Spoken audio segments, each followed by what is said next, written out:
So, who's better, LeBron or Jordan? Michael. And why?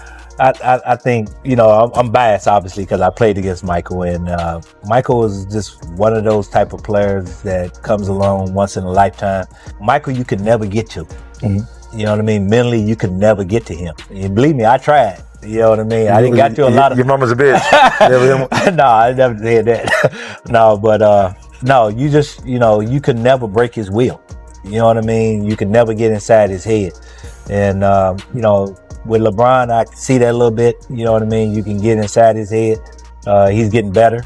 You know what I mean? Early on, you probably could say that a lot, but you can see as he matured, you know, he's getting better at that. But Michael, you could never break him. And I think every player that played against him would tell you the same thing. And he made the game look so easy. Yeah, he did. Easy. I mean, like, uncomplicated. You know what I mean? He didn't have to take the ball between his legs 2 or 3 times to get his shot off. He just get to points on the court and he just knocked down shots. You know, he was just one of those clutch. He's probably, to me, I think he's the best clutch player ever. Word. You know what I mean? You never see him ever, majority of the time, miss game-winning shots. When he had to make a bucket, you knew that he was going to make that bucket. You know what I'm saying? I was arguing with this rapper named D. Shep. I was telling him, yo, the difference between Michael Jordan and LeBron James, if LeBron James ain't winning, he'll quit right in the game. Yeah. Do you agree or disagree?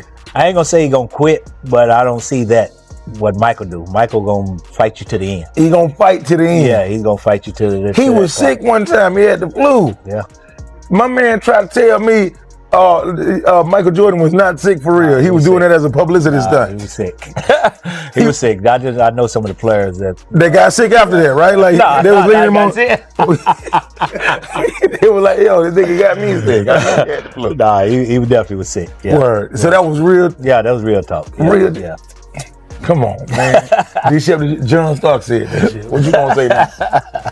Who was the most competitive team you ever played against, man? Was it the Pacers, the Heat, or? Man, we had so many back then. You know what I mean? Obviously Chicago, Indiana definitely, because the way they played, it was similar to our style. They had, you know, inside out game the same way we played. And, you know, we used to hate that. You know what I mean? You hate to play against a team that's similar to you. But, you know, I would say Chicago was probably one of the most competitive teams that we played against. There are compliments that don't echo through cheers. They hang in the silence, the kind that cuts deeper than applause ever could. And there are truths only men who've walked through fire can speak. John Starks was one of them. Not a reporter, not a fan. A fighter who went toe-to-toe with Michael Jordan and looked straight into those eyes that didn't rage or tremble, but carried something far more terrifying, absolute certainty. I will win. Back then, there were no tweets, no hashtags, no viral slow-mo dunks. Just hardwood, sweat, and pride colliding night after night. New York, loud, defiant, fueled by attitude. Chicago, cold, relentless, forged by one man's obsession with domination. Knicks versus Bulls wasn't a game, it was a declaration of war. Every foul was a message. Every bucket, a survival. If Lakers or Celtics was a dynasty duel, Knicks Bulls was a street fight for basketball's soul. And in the middle of it stood John Starks, not Ewing, not Oakley, but Starks, the raw heartbeat of New York. A man who played like he was carrying the whole city's frustration on his shoulders. He wanted Jordan to feel pain, to bleed, to break. But Jordan never did. That was the nightmare.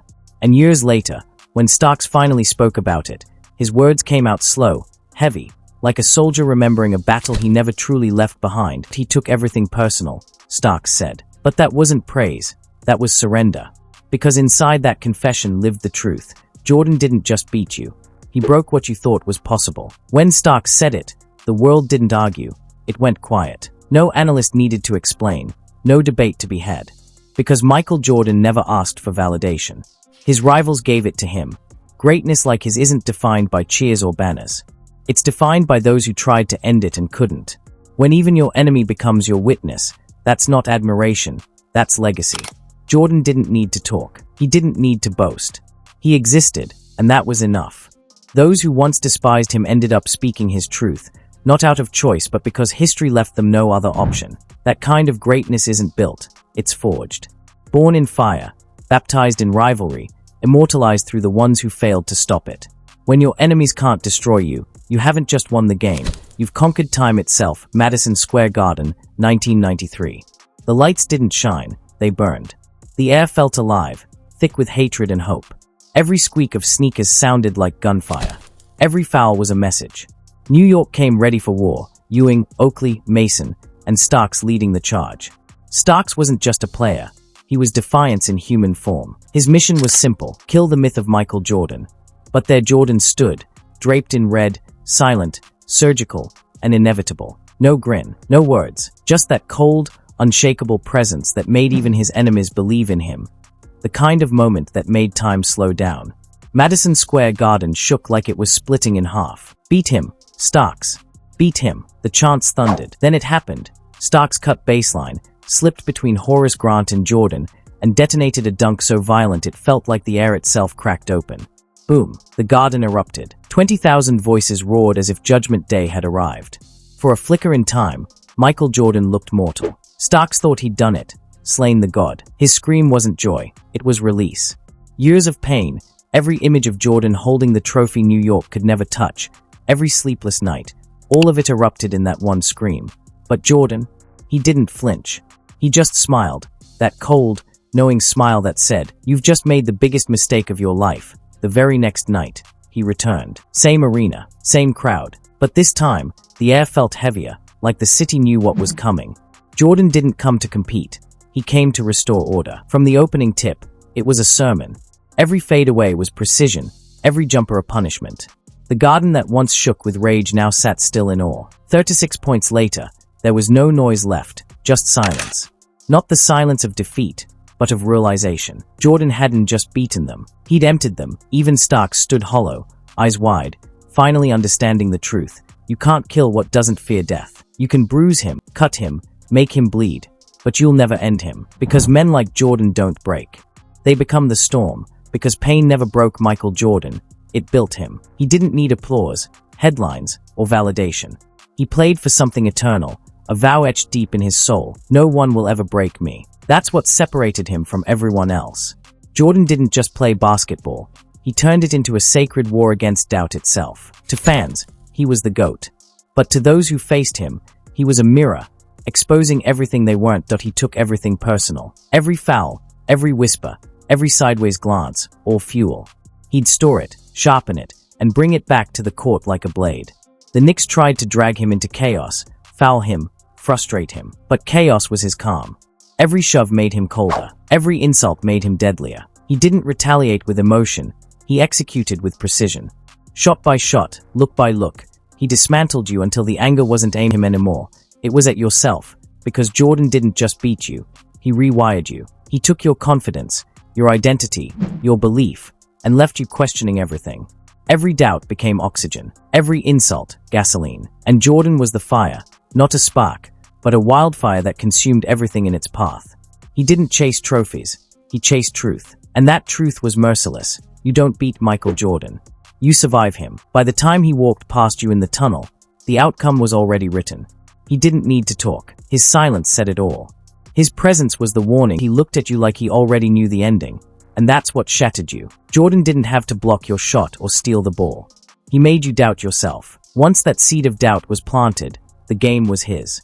He didn't just play basketball. He manipulated it. Every possession, every glance, every breath. Even his misses weren't mistakes. They were data. He was learning, recalibrating, waiting to strike harder. The Knicks thought they could bury him under chaos, but chaos was his element. Madison Square Garden didn't break him, it baptized him. He took boos and turned them into hymns. He made the loudest arena in basketball whisper his name like a prayer. By the fourth quarter, New York wasn't guarding a man anymore. They were guarding a myth, one that refused to die. When the buzzer finally sounded, he didn't pump his fist or pound his chest. He just walked off, calm, inevitable, eternal. Because that's what Jordan was, inevitability. You couldn't stop him. You could only witness him. Even New York, the city that feared nothing, went silent. Not out of shame, but reverence. Because they understood they hadn't just faced a player. They'd faced fate. When Jordan narrowed his eyes, defenders froze. That look said everything. I'm not leaving this floor without your soul. And once he decided that, the rest was just ritual. The Knicks sent bodies, traps, and words sharp enough to draw blood. He took it all, the hits, the noise, the pressure, and moved through it like pain was part of the choreography. At that point, it wasn't athleticism. It was prophecy in motion. Every shot felt like scripture, written in motion, spoken through the sound of the net. Every drive was a sermon. Every jumper, a slow knife twisting in the chest of belief. And when the ball slipped through the rim, Madison Square Garden didn't cheer, didn't boo, it exhaled. That deep, hollow sigh only cities make when they realize they've just witnessed something bigger than themselves. Because Michael Jordan didn't just beat New York, he possessed it. He didn't conquer through arrogance or noise, but through silence, the kind that arrives when truth finally crushes denial. The Knicks weren't villains in his story. They were his reflection, the mirror that sharpened his myth. Every heartbreak, every missed chance, every bitter night under the Garden lights didn't weaken his legacy. It refined it. True greatness doesn't beg for mercy. It demands resistance. And New York gave him exactly that. The perfect rival. Proud enough to challenge him, fierce enough to scar him, and human enough to fall. By the end, even the fans who once spat his name could only stare. Their hate had burned out, leaving only reverence. Because when you stand in front of truth that pure, that undeniable, you don't boo it. You bow to it. But he was wrong. It wasn't arrogance. It was ascension. Jordan wasn't chasing validation.